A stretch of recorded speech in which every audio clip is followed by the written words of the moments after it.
Okay. Should I start? Okay.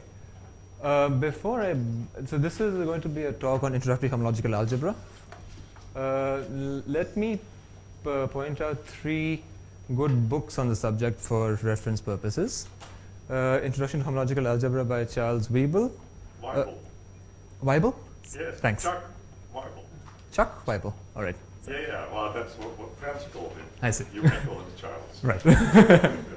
A book by the same name by Joseph Rotman, and a book called The Methods of Homological Algebra by Sergei Gelfand and Yuri Manin, which is a very nice read but full of some of the most horrendous typos you will ever come across. It's a very nice book. Mistake every second line. Yes, but it's a very nice book in my opinion. All right. Okay. So just let me start off. Whenever I say the word category in this talk, I'm essentially going to mean the category of modules over some ring. Now, all of this stuff can be done in greater generality in the world of abelian categories, but there's no point working at that level because I'll just work with elements anyway. So that's the first convention. The second convention is regarding the use of the word functor. Now, the category of modules is distinguished in one respect because the collection of homomorphisms between 2 modules has the structure of an abelian group. And I'm going to want all of my functors to preserve that structure. Right? So by functor, I'm going to mean an additive functor.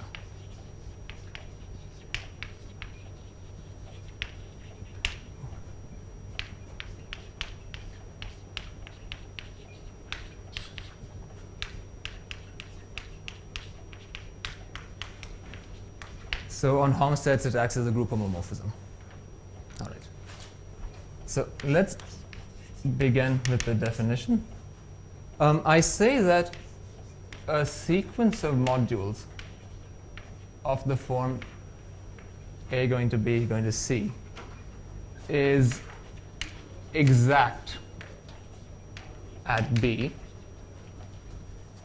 if the kernel of F is equal to the image of G. Now, often I'm going to be talking about sequences of modules with more than 3 terms, and I'm going to say that a sequence of modules is exact if it's exact at every point where the notion makes sense. So wherever 2 maps meet, the kernel is equal to the image. In particular, Can I ask you sure. about the convention? The Sure. first one was only for convenience. This is just to describe. The first convention that we're working on a module category rather than a general abelian category is I mean, just to keep things simple. and to avoid needing some unnecessary hypotheses like enough projectives or enough injectives or saying things like that. Because I'll just be working with elements anyway, so Okay. there's But no it's point. something if one needed to, one could get rid of. One could, in the sense. You need to be somewhat careful because there are abelian categories which don't always have enough projective modules or enough injective modules, so you can't always construct derived functors the way I'm going to. But again, it's not something that's too big of an issue. But the second convention is Uh, about the functors- nature of the second convention. So functors being additive, I mean, again, that may seem restrictive, but it really isn't, because in a category where Hom sets have this abelian group structure, it turns out that in most cases the additive structure is actually determined by the category itself. As in, there is a unique, like an additive category has a unique abelian group structure on its Hom sets. And often the functor that we're going to be considering will automatically preserve that, because as long as the functor preserves products and co-products, it's going to preserve the additive group structure. So that's not too big a restriction either. So in particular, a short exact sequence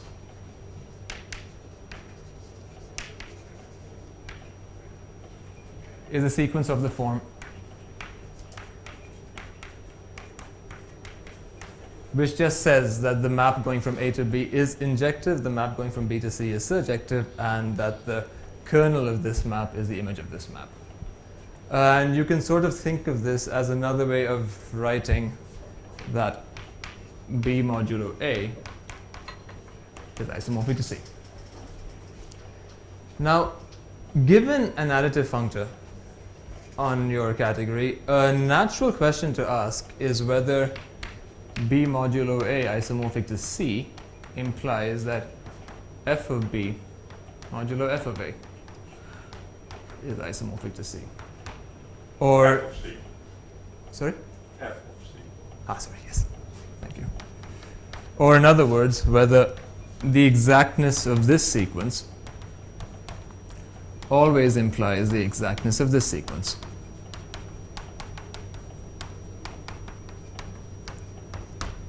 And the answer is a big resounding no. A couple of examples. Let's look at the sequence of abelian groups. Z mod 2Z sitting inside Z mod 4Z, and then this surjecting onto Z mod 2Z and going to 0. If I apply the functor hom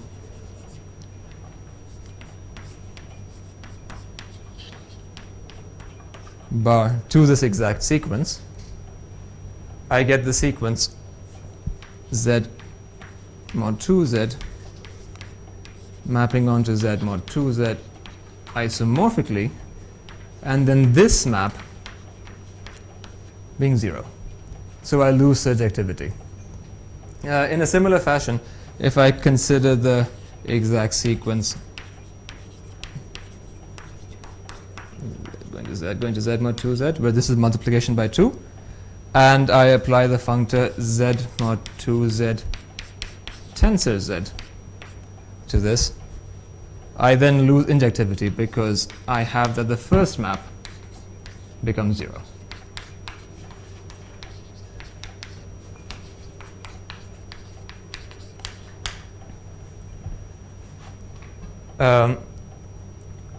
However, the failure of the functor hom m bar and the tensor product to be exact does allow me to distinguish certain classes of modules for which these functors do behave well. And that gives us the following definition. I say that a module is projective if the functor hom m bar is exact. If I look at what the other side, then I get the notion of an injective module. I say that a module M is injective. Because I'm requesting this particularly because of the video. Consciously write a little bit. Sure, okay. Thanks. Should I erase that? Yeah. Is injective if the functor hom bar M is exact. And we say that a left module is flat if the functor hom tensor M is exact. And now clearly for most rings you will have modules which aren't projective, which aren't injective, and which aren't flat. But what we'd like to do eventually is find a way to, given a module M, measure the failure of the functor hom m bar. Find a way of measuring just how non-exact the functor hom m bar is, finding a way to measure the deficiency in this functor. And as it's going to turn out, we will essentially do this by approximating hom m bar, hom m by projective or injective or flat modules depending on a situation. But to give a precise notion of how exactly we should be measuring this deficiency, we now arrive at the definition of a delta functor.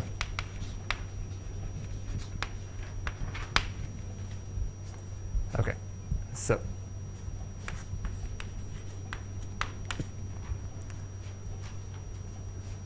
a covariant homological delta functor is the following data.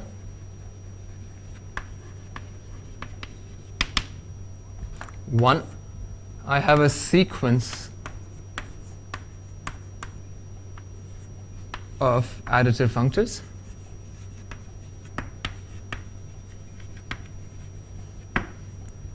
And two, for every short exact sequence, 0 going from A, going to B, going to C,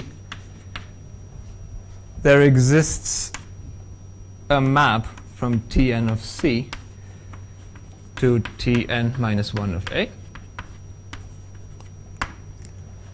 And this data satisfies the following conditions.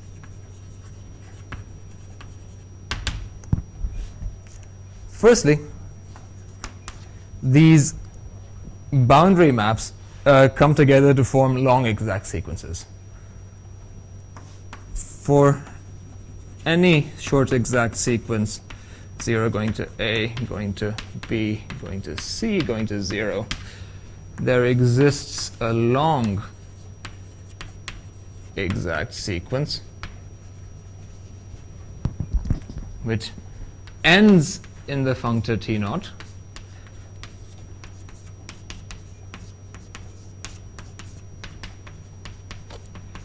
and then we just sort of work our way up using our boundary maps.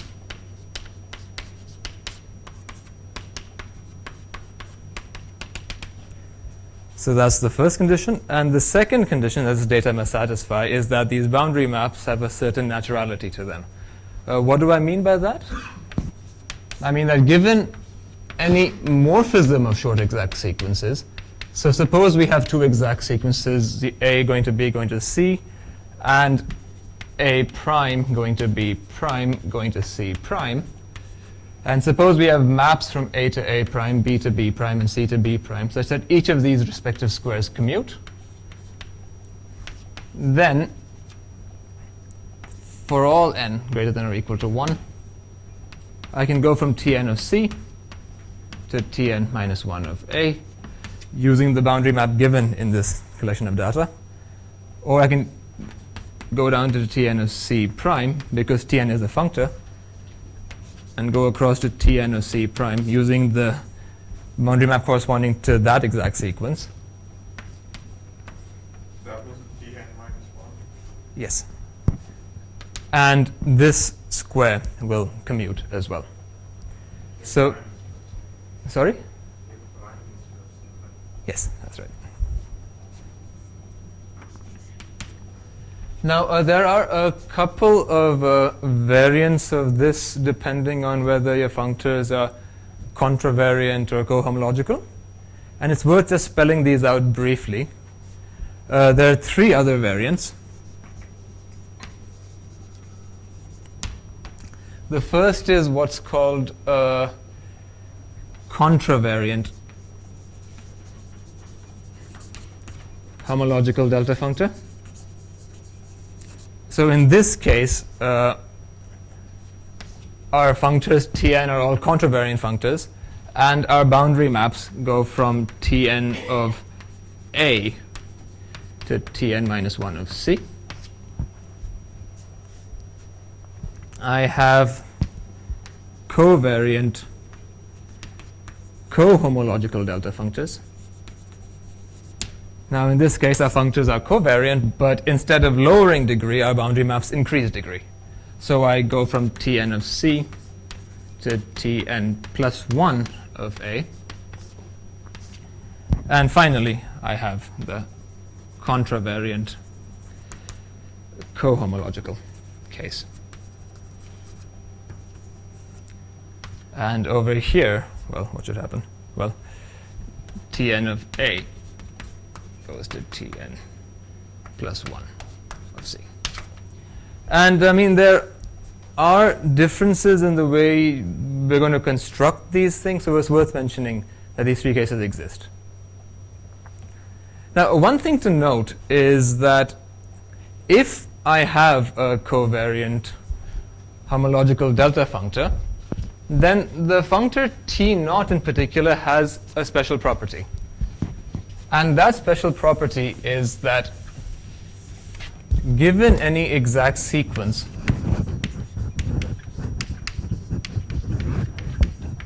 zero,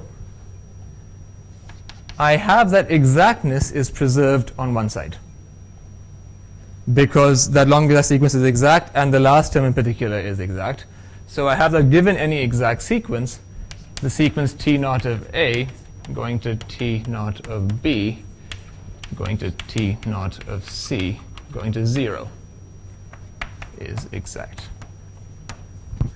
And this motivates the following definition.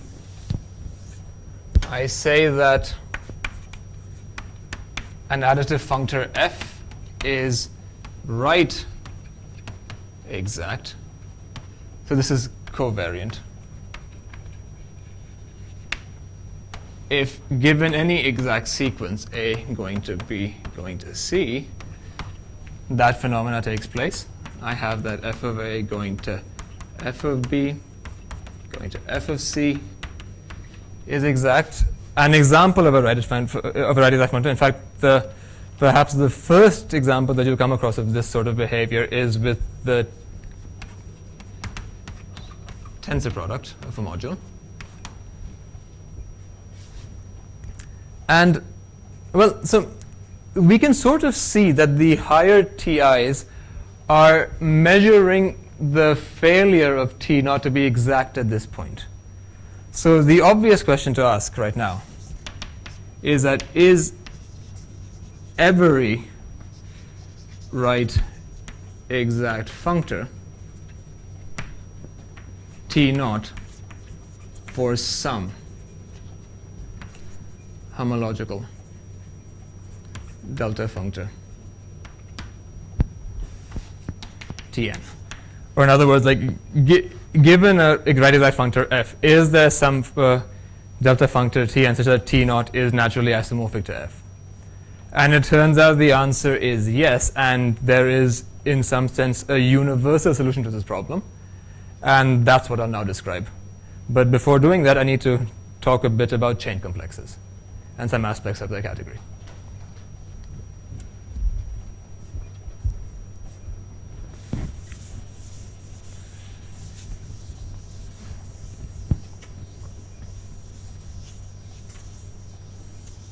Okay.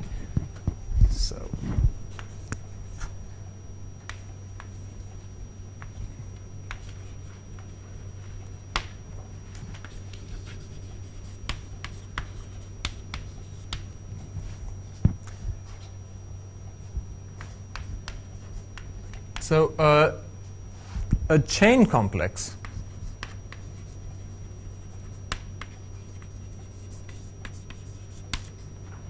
is a family of modules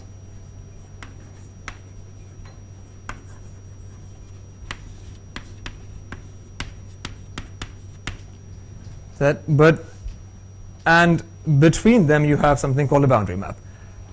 And a collection of morphisms, dn, going from Cn to Cn minus 1, with the property that del n plus 1 is equal to 0 for all n. So this condition is equivalent to saying that the image of del n plus 1 is contained in the kernel of del n, and we measure the failure of this complex to be exact at each vertex through its homology modules, which are the kernel of del n modulo the image of del n plus 1. Now, there is a dual notion to this, the notion of a co-chain complex.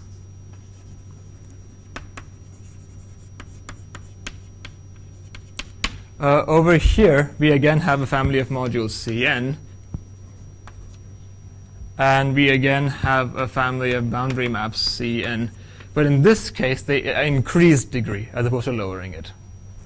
So I go from Cn to Cn plus 1. Now I restate this condition as del n minus 1 is equal to 0. And here I can define the co-homology groups of this complex to be the kernel of del n modulo the image of del n minus 1.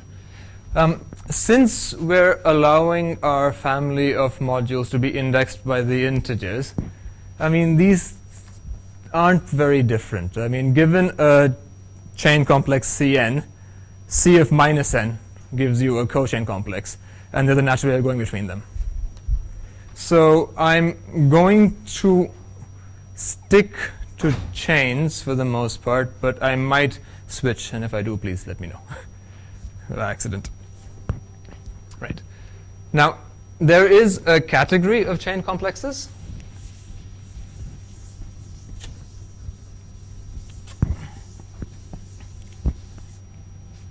Which I denote by CH R mod.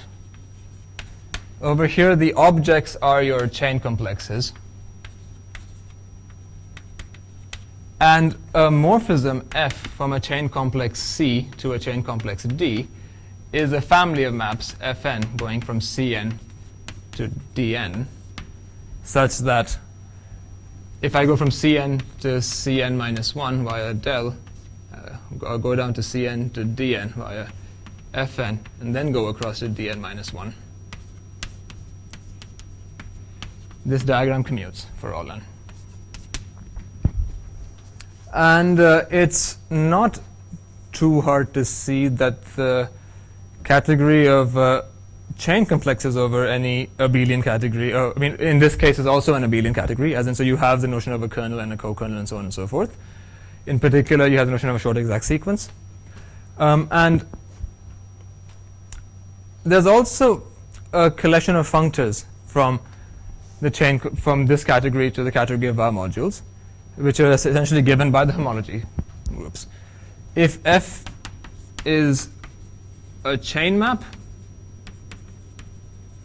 between two complexes, C and D, then that condition implies that Hn of F, that F will induce a map, which we call Hn of F, from the entomology of C to the entomology of D.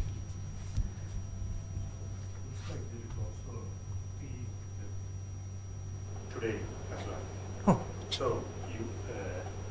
I should take a break. At some time. Sure. We can take a break. All right. Sure. All right. Great. Now,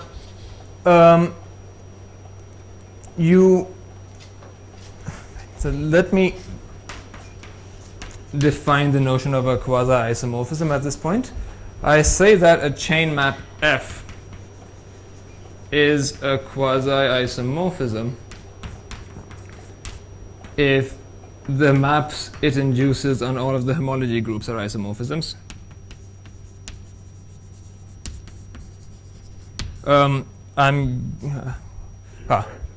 Is a quasi-isomorphism, which I'm going to shorten to quiz. Now, you may be tempted to just think of a chain complex as the carrier of homology. I mean, but, and it turns out there is a way of trying to view these things from that perspective. I mean, you can try to formally invert every quasi-isomorphism so that you're able to identify complexes with isomorphic homology. And that leads you to the world of derived categories. And if I have some time, I'll talk a bit about that as well, but not right now. So right now, there is more to a complex than just its homology groups. That's what you should take away at this point. But of course, the natural question is it is possible for two distinct maps to induce the same map on each of the homology groups. And that leads us to the notion of a homotopy between two chain maps.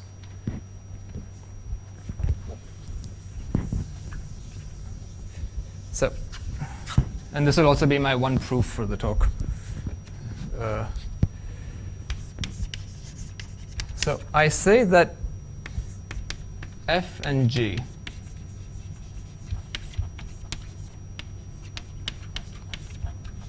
F is homotopic to G, which I denote by this squiggly arrow. So let's draw the picture.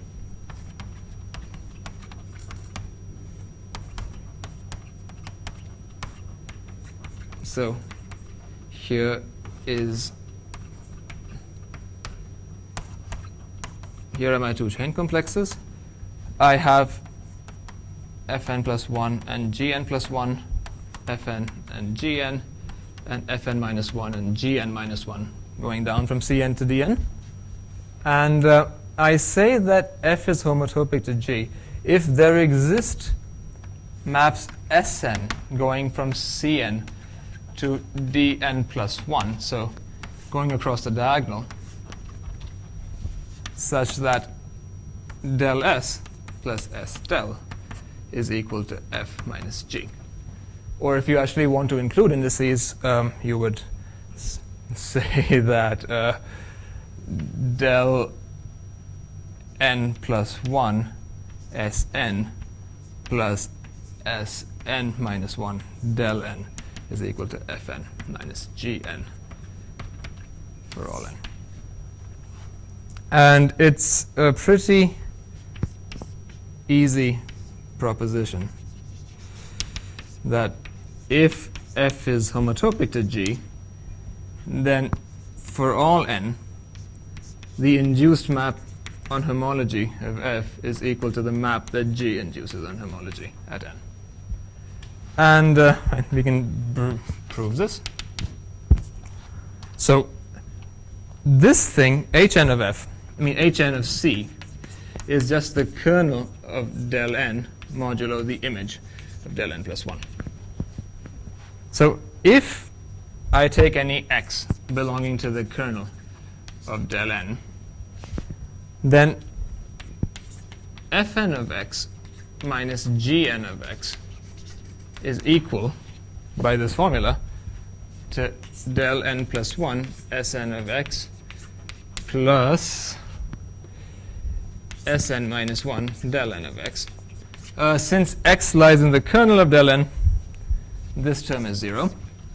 And then in the image, then when we go to the homology of D, this tells us that we're lying in the image of Dn plus 1. So this is then equal to 0 in Hn of D.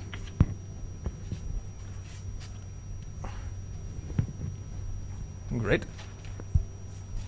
And it's also worth noting that categorically this relation behaves quite well. What do I mean by that? I mean that if F is homotopic to G, and H is a map from the codomain of F to any other complex, then HF is homotopic to H of G. And in a similar fashion, if H maps into the domain of F, then FH is homotopic to GH. And what that essentially tells us is that we can define another category, which is called the homotopy category.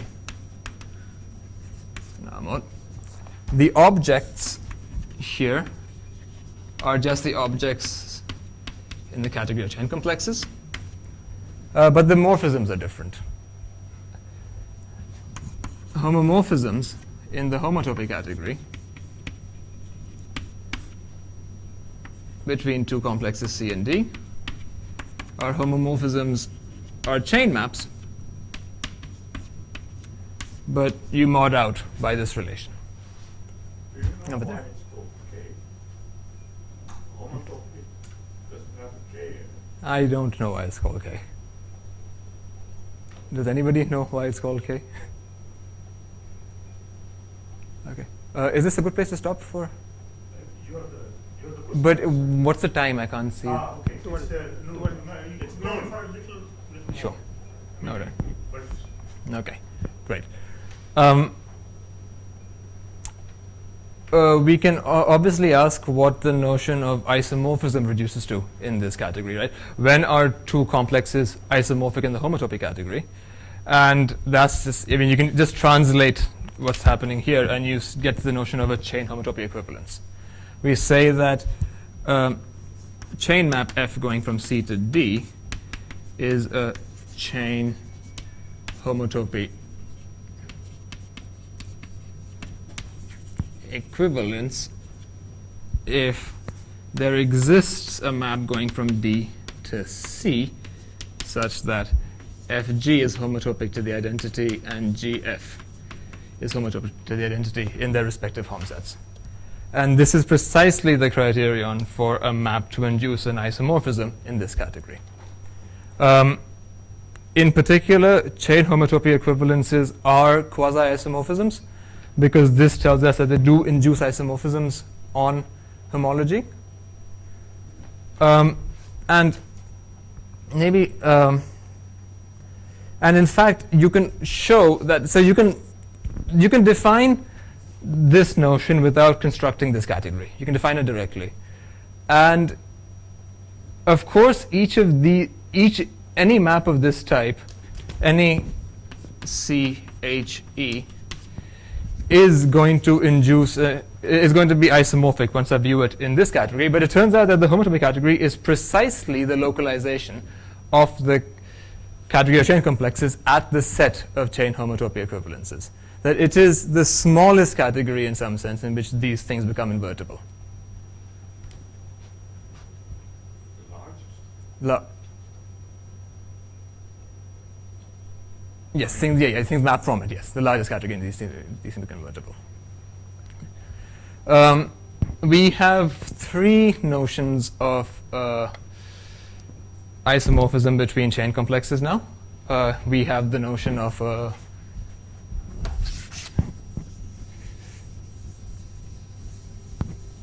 so you have actual isomorphism in the category of chain complexes, and isomorphisms obviously induce chain homotopy equivalences.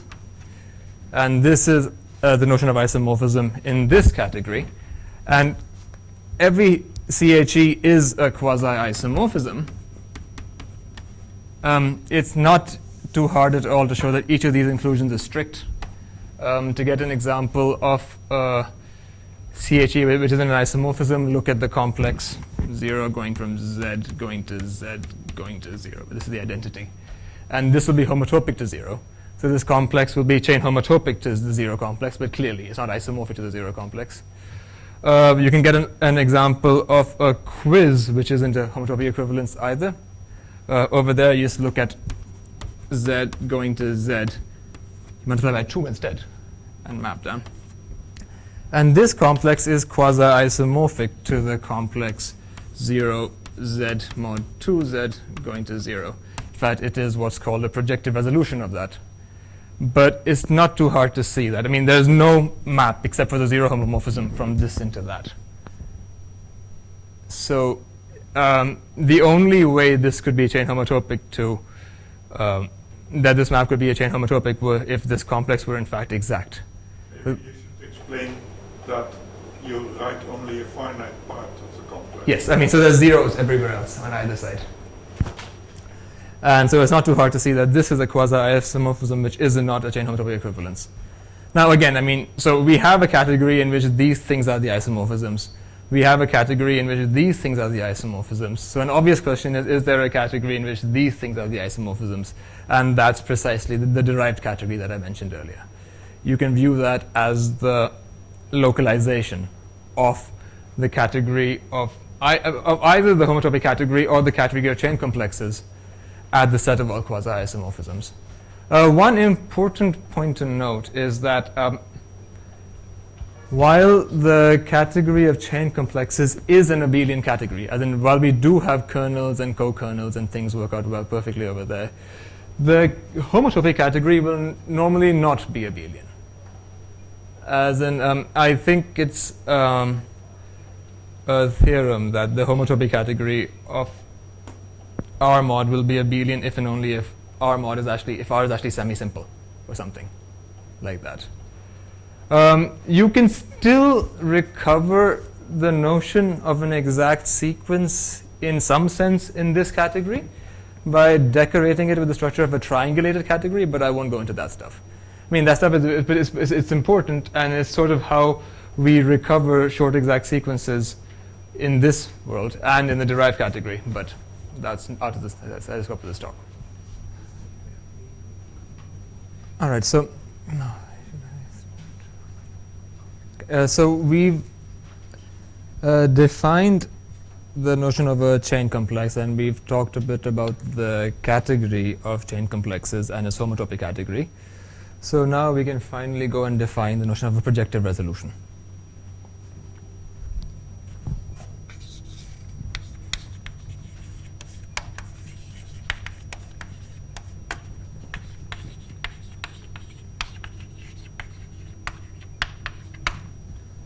Okay.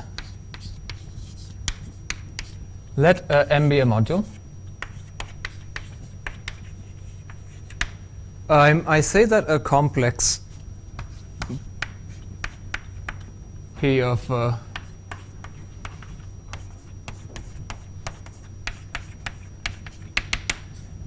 a chain complex P of projective modules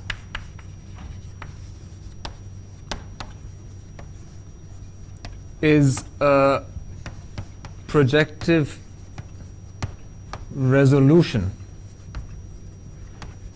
of M if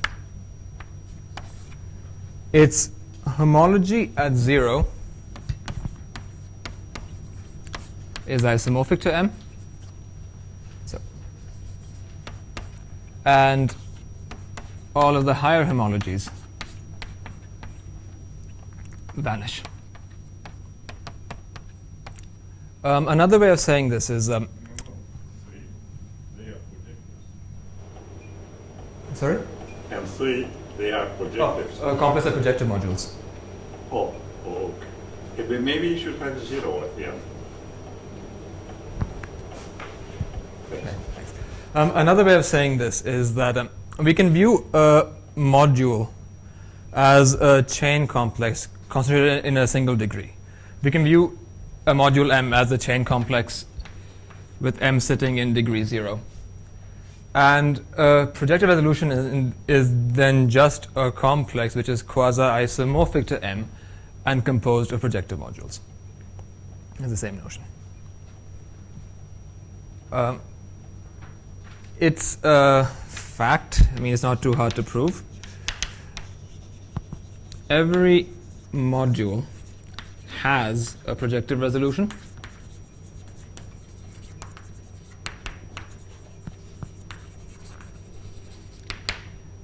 And their importance essentially stems from the following result. Suppose I have modules M and N, and suppose P is a projective resolution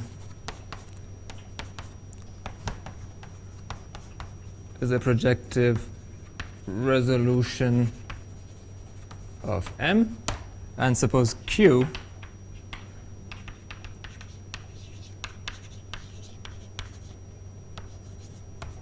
is a projective resolution of N. So you're switching notations on us? Have I? That the M is now written on the same Yes, line. yes. So since H naught of P is isomorphic to M, there will be a surjection from P naught onto M. And I could then write this data as an exact sequence of this form, where all of these Pi then are projective and then they surject onto M. So that the kernel of this map is precisely the image of this map, and that's precisely the zeroth homology of this complex. I'm writing it like this because it's going to make stating the theorem slightly easier. So suppose I have modules M and N, and suppose I have resolutions of M and N, respectively. Then, given any homomorphism from M to N, two things happen. One, there exists a chain map F tilde going from the complex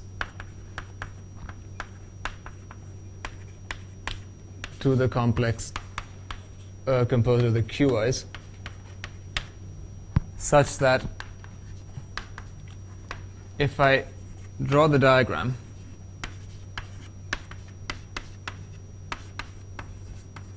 so that map is F, that node is F tilde at 0,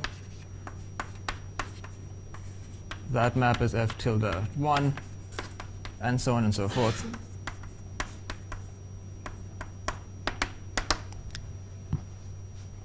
So there's a map from this chain complex to this chain complex such that this diagram commutes in every square. So we can lift homomorphisms from modules to chain maps between their projective resolutions. That's even more useful because of the second fact that any two lifts of F are chain homotopy equivalent.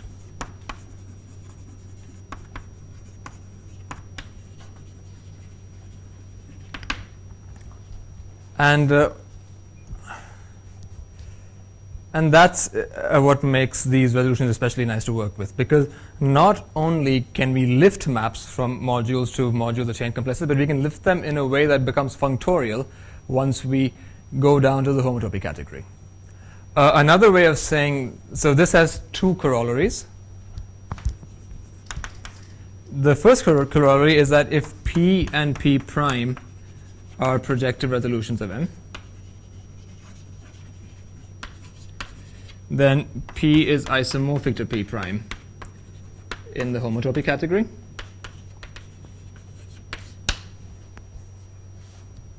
And two,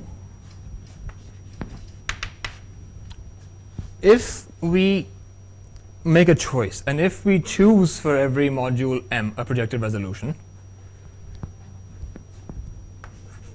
choose for every M a resolution P of M, then we can turn the correspondence which sends from R mod to K of R mod, which sends a module M to P of M and sends F to its lift, then this correspondence is a functor.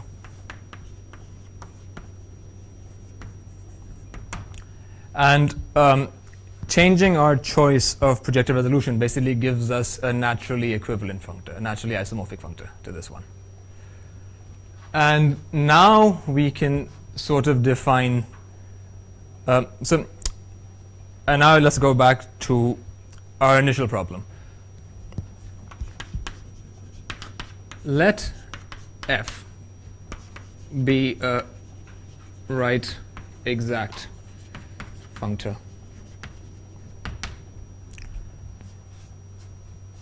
Define L and F to be the following. We go from R mod. So suppose F goes from R mod to S mod. So we can go from R mod to K of R mod. This is just P. Now, since f is an additive functor, it will induce a functor from K of R mod to K of S mod, which I'm going to call f again. Basically, I act pointwise. I send a complex Cn going to Cn minus 1 to f of Cn going to fn Cn minus 1. And since f is additive, this preserves the notion of homotopy as well, because homotopy is defined in terms of the composition and plus. So f does induce a functor from the homotopy category of R modules to the homotopy category of S modules. And then I can just take the nth homology of that, and then I go back to the category of S modules. So if you want to unpackage this, essentially, if Pi going to Pi minus 1 going to P naught is a projective resolution of M, then Ln of f is the nth homology of the complex f of Pi going to f of Pi minus 1. And that is a functor, because it's just a composite of functors. And so we define Ln f to be that, and it turns out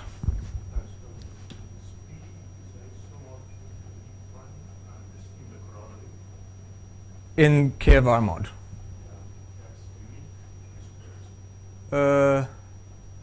Yes. Yes, because essentially, so we can. So I look at the identity map from M to itself. Now, P maps onto M, and P prime maps onto M. So there's a lift over here.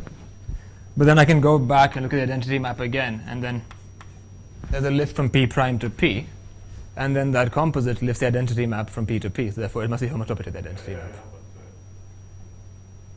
But that doesn't quite show yet that there wouldn't be another lift. So if you have two lifts, then the difference lifts zero map. Yeah, which is, you have to yes. convince yourself that that is not interesting. I mean, but that's the notion of equality in the homotopy category. No, but two. If I had two lifts, then that would lift the zero map. And then you have to show that they are that these two lifts are homotopic. Yeah, because then f minus f is homotopic to 0, because 0 also lifts the zero map. And then we get uniqueness in the homotopy category. All right. Yes. So if we define these LNFs in that fashion, then I mean, the point of my asking was that without that uniqueness, probably it would be the functoriality becomes slightly shaky. Yes. Yeah. Yeah. It's a section. Yeah. So this is continuing that theorem over there.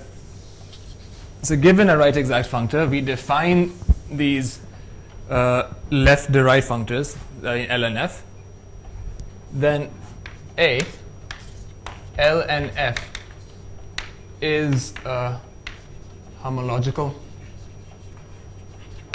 delta functor in the way I defined it earlier. And B, and this is where the right exactness comes in, L0F is naturally isomorphic to F. So then this solves that problem. Any right exact functor will be the zeroth part of some delta functor. And in fact, you can show that LNF is the universal solution to this problem in some sense. That any other delta functor which has f as a zeroth part must then naturally must uniquely map onto LNF. I won't say that in any detail, but it is a distinguished delta functor amongst the category delta functors which restrict to f. And so then we can view these ln's as telling us precisely how, as precisely describing the failure of f to be left exact. But this does raise an interesting question, right? Because when I looked at functors like Hom and the tensor product, they had two variables. Now, so I took a right exact covariant functor and I resolved my module using projective resolutions. Let me actually briefly. Now, projective modules are categorically dual to injective modules. So in the same way that we can look at the same way that we can look at a projective resolution of M as a complex of projective modules which sort of map onto M and are quasi-isomorphic to M, we can define the notion of an injective resolution of M, where M now embeds into this complex of injective modules, such that M is then quasi-isomorphic to it. And you can also do this as well for a module category. So all of this theory dualizes. I mean, we can again define a functor from R mod to the category of the homotopy category of chain complexes by sending a module M to a particular choice of injective resolution, and then we can define the right derived functors of a left exact functor and get a similar sort of theory. The only thing I'm going to say about this is just describing what you need to do for what. So covariant right exact functor, you use projectives. For contravariant right exact functor, you use injectives. For a contravariant left exact functor, that makes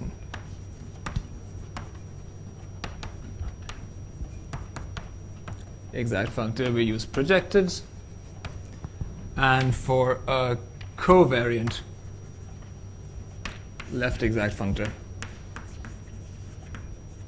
you use injectives. And the reason I went through this detail was because if I look at the functor Hom, this is a bifunctor. If I fix a module M, then the functor Hom M bar is a left exact covariant functor. So by this philosophy, I can construct its right derived functors, which I'm going to denote by xn bar. I define xn bar of mn to be the right derived functor of Hom m bar evaluated at n. The right derived functor is just a joule of that construction using injective modules. But then, of course, I mean, in the same way, the functor Hom bar n is a contravariant left exact functor. So I can form its left derived functors, which I denote by x upper bar n mn. And I define this to be the left exact functor of Hom bar n evaluated at n. So over here, I'm taking an injective resolution of n and then computing cohomology. Over here, I'm taking a projective resolution of m and computing cohomology. And of course, in both of these cases, we have that Hom mn is x upper bar 0 of mn and is also x lower bar 0 of mn. So a natural question is whether these two are the same. And it turns out that they are. And they're actually isomorphic as bifunctors. There are a couple of ways of showing this. One is to exploit the universal property that these functors satisfy. And the other, and perhaps in some ways better way of showing this, is to say that they are both natural. So if we take a projective resolution of M and we take an injective resolution of N, then we can define a complex called Hom-Pi, and this will be a complex. And then you can show that the homology of this complex is going to be isomorphic to both this object and this object. So the reason why it's true is because I mean essentially you can resolve them both simultaneously and you get the same thing. A similar argument works for the tensor product, which I'll just quickly write down. Ln tensor M of n is naturally isomorphic to Ln of n tensor M, and I call this common functor Tor. So in this case, we can either resolve M by projective modules in the category of right modules, or we can resolve N by projective modules in the category of left modules, and we get the same answer. So there's no confusion over here for these bifunctors. Okay, great. Now, I'm going to spend the last 20 minutes of this talk talking a bit more about projective resolutions in a bit more detail. I mean, let's see a couple of examples first, just to make things slightly more tractable. I've developed all the machinery you're going to need to do this stuff. But firstly, a simple example. Over Z,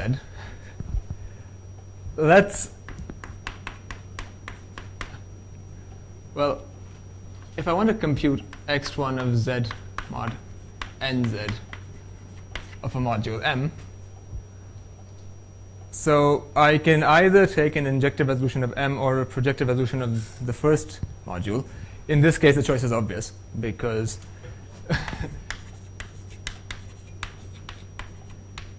is a projective resolution of the first module. So it's not too hard to see that this is essentially M by Nm. In the same way, if I want to compute Tor 1z of Z mod nz M, then this is going to be equal to the set of things in M, which are Nm is equal to 0. Sorry? The torsion elements. Yes, and that's where the name comes from. Yes. You can also see that Tor 1 Z mod nzm is actually equal to Hom Z mod nzm, and X1 Z mod nzm is actually equal to Z tensor nz, Z modulo nz tensor m. Now that's obvious from just looking at it from the level of complexes, but there's also there are more reasons for that as well, which I won't go into. I mean, there's a nice duality happening here too. Okay, C of x, it's a PID, so whatever happens over Z will happen over here as well. There's not much difference. So let's add another variable. Let's work with a polynomial ring in two variables. Now, let me define the module M alpha beta, where alpha and beta are complex numbers,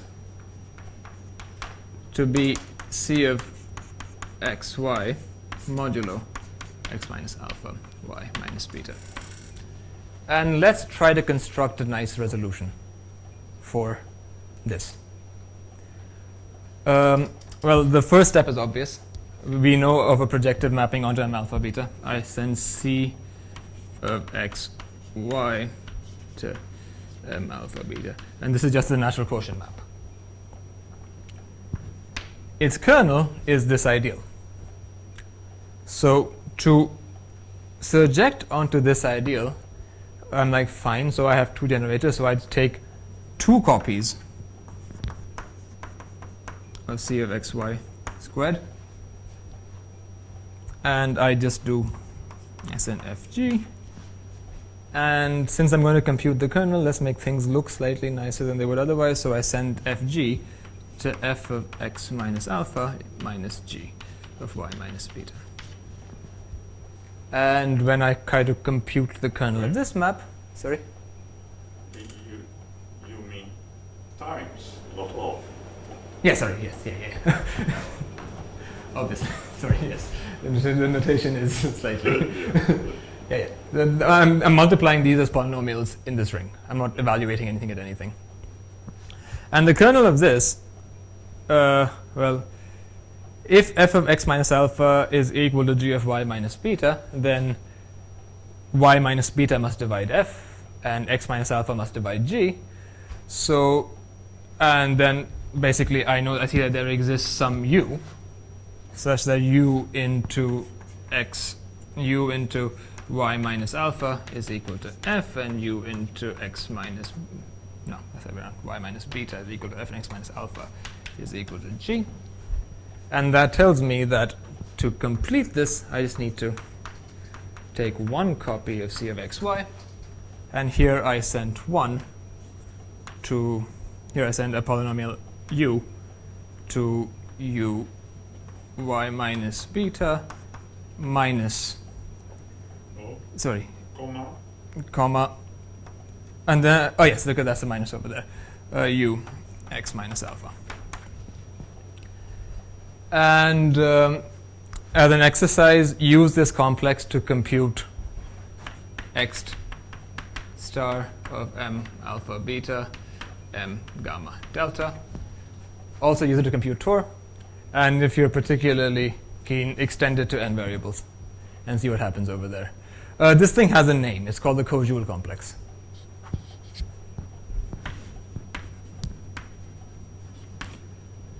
And to give you a hint,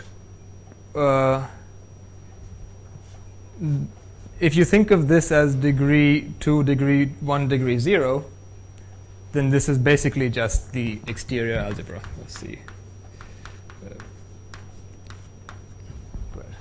Right? Yes. Okay, but what that tells you is that in some... Over the base ring CXY. Yes, over the base ring CXY. So, but what that tells you is that, so this is not just a complex, it actually has some more structure to it. So these projective resolutions are not just sequences of modules, they can have more structure. This is one example of that, and I'm going to finish off by giving another example which will then also give you the cup product for group cohomology. So I'll compute the projective resolution of the trivial module for the group algebra of a group. And that'll be the last thing I do in this talk. Yeah. Now, we saw one resolution of the trivial module on Wednesday. I think that was the unnormalized bar resolution. I'll give you the other one because it makes the cup products formula slightly more believable in some sense.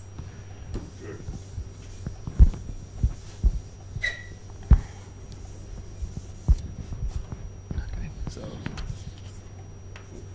group cohomology and cup. Right. So K is a commutative ring. That's all we need right now. And G is a group. Discrete. Sorry? Discrete group. By group. Not like last time. No, but by group I just mean a group. I mean, there's no other structure in it. Group. Yes. Define. So I want to resolve K. And this is K with the trivial G action. So G acts as 1. I mean, you can view K as K of G modulo the so-called what's known as modulo the augmentation ideal. So, as an obvious first step, let's look at that map over there. K of G goes to K, and this is a map which sends G to 1. And well, you can extend this in two ways. We saw one last time. Let me describe the other. Define Pi to be the free K module on Gi plus 1. right? So this is just a K module with basis elements coming from G times itself I plus 1 times. I can give this the structure of a KG module by using the diagonal action. I define G of an n of an I tuple, I suppose, to be G1, G. Non-I plus 1? Tuple. An I plus 1 tuple, yeah, that's right, sorry. To be G1, G2, all the way up to Gi plus 1. And so that makes each of these PIs K of G module. And in fact, you can show that PI will be a free K of G module of rank I. With of rank G of I, G to the power I, with basis elements.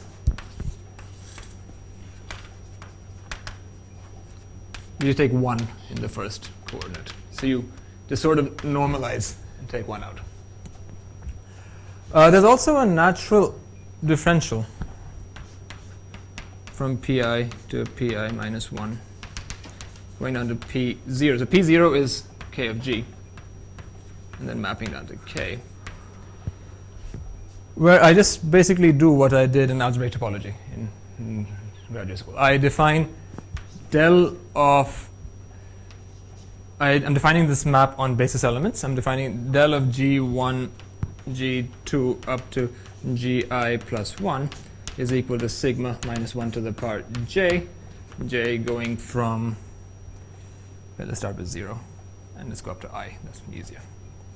J going from 0 to I minus 1 to the power j, and I drop out j. G naught, G1, Gj hat, Gi. Now, it's not too hard to show that these dels come together to form the del squared is equal to 0. So this actually does give us a chain complex. You show it the way you show it for your topology course. You like look at the signs in I and j, and then they swap. So one's negative and one's positive, and they cancel out in the end. And so great, that is a complex of projective KG modules, which does surject onto K. The question is whether this complex now is exact, because we want it to be a resolution. And in fact, it's more than exact. It's actually a chain homotopy to 0. It's contractible, because I define sigma of I going from Pi to Pi plus 1. This is K of Gi plus 1 to K of Gi plus 2.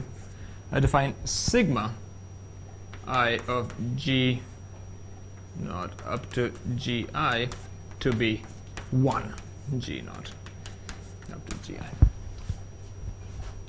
And you can show then that sigma then actually gives then sigma will give a chain homotopy from the identity map to the 0 map. So in particular, since the identity is homotopic to 0, the homologies must be 0 as well, because they both induce the same map on homology. So this then, you can show that del sigma minus sigma del is equal to 1, which implies that this complex, which I'm going to call, is there a standard notation for the unnormalized bar complex of a? Must be. Okay. This complex is exact. So it does give me a projective resolution of the trivial module. And I can use this now to define this algebra structure on the cohomology when the second module is an algebra itself. So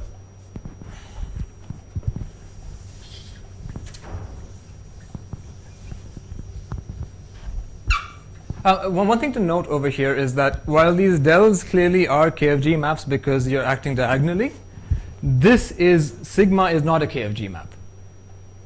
It is just a K module homomorphism. So it's not actually contractible in the category of KG modules, but that since homology doesn't change, you can still get that it's exact. So I mean, we can still work down in the category of K modules to get that this complex is exact, but this map does not contract this in the category of Kg modules.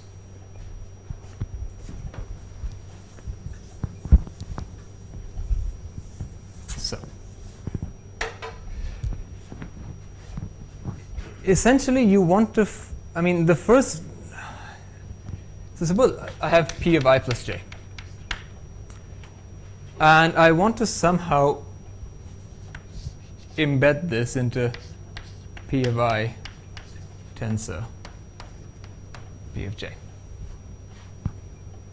What do? I take my G naught G1 up to G of I plus j, and I send it to G naught G1 up to G I tensor Gi Gi plus 1 up to Gi plus j. So you start off. Sorry? I double up. I do 2 over there. And this actually does have so what I'm doing here essentially is you can show there is a way of defining the tensor product of 2 chain complexes and then getting a complex out of that. And this is, and then you can show that in this case that tensor product will also be a resolution of the trivial module. And then this is one way of establishing a homotopy equivalence between them. This map then, once you extend it to this complex that we get over here, will give me a chain homotopy equivalence between this resolution and that resolution of the trivial module. So to get my cup product, what do? I look at Hom Kg of Pi m tensor Hom Kg of Pj m. Right. But that map over there is a map of Kg modules. Yes. Yes. Yes. Because of the diagonal action. And that's important because we want it to be a map of Kg modules. Because we want these, we wanted to show that needs to be the chain of homotopy equivalence in the category of Kg modules. So given this tensor product, we can map that into Hom Kg of Pi tensor Pj m tensor m. By doing the obvious thing, we send f tensor f prime of x tensor y to be f of x tensor f prime of y. But now using this map over here, we can map that to Hom Kg of P of I plus j m tensor m. Now, if it, so right now m can just be a module, and you can show that this map sort of will respect the differentials and so on and so forth. So this will actually induce a map from xi kg of the trivial module m tensor x j kg of the trivial module m to x I plus j kg of the trivial module at m tensor m. But if further m happens to be an algebra which G acts upon, so that the map from m tensor m to m is a Kg module homomorphism, then this will map on to x I plus j Kg of Km. And that will then give this the direct sum x I Kg Km, which is just, I mean, the cohomology ring of M, the structure of a ring. And then you can show, using the way this complex is defined, that that ring structure will be graded commutative and so on and so forth, because there are some sign choices while defining the differential on this tensor product. What else? What else did I have to say? I did have something else to say. Yes, so to explicitly describe the cup product on the level of group homomorphisms, suppose I have F1 going from Pi to M.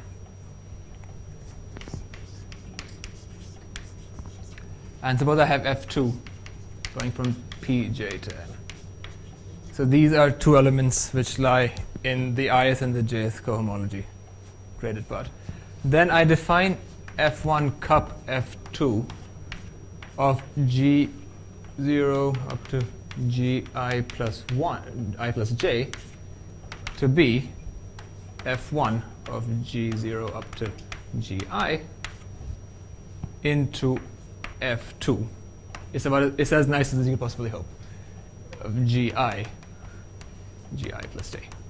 And that's the map on the level of functions. Now, if one last point perhaps, if you can take the other resolution of K, the unnormalized bar resolution, and you get a slightly different formula where the G's sort of stack up or something over here.